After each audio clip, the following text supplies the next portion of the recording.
bisa bekerja.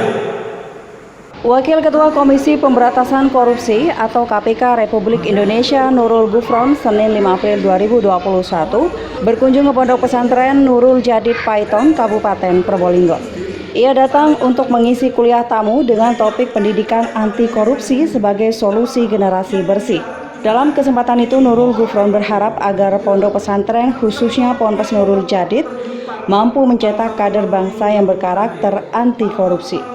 Kepada Tada Today TV, Gufron mengatakan bahwa sebenarnya KPK sudah menyadari kalau korupsi bukan hanya masalah hukum, bahwa seseorang yang berbuat korupsi bakal dipenjara.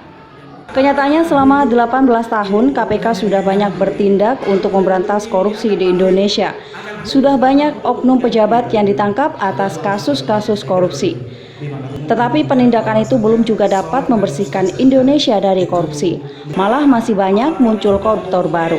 Maka menurut Gufron, karakter bangsa ini perlu dibenahi terutama dari segi pendidikan.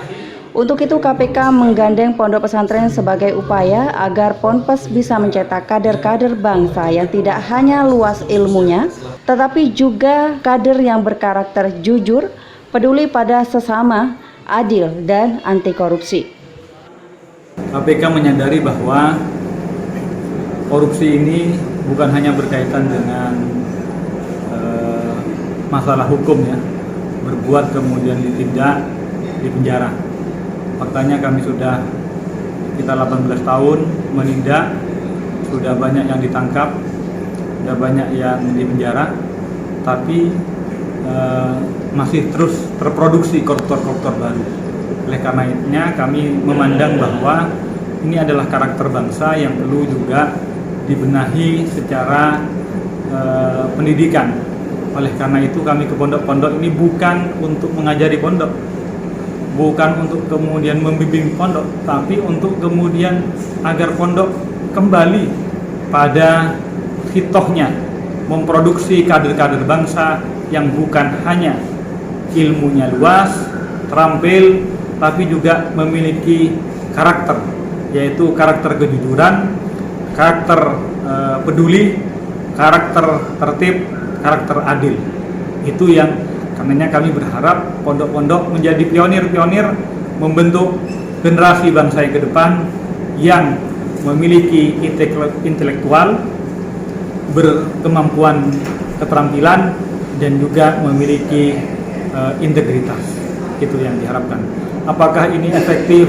Tentu namanya pendidikan, ya lihat zaman Belanda, perjuangan secara fisik itu kemudian mungkin heroik, tapi tidak mampu kemudian menumbuhkan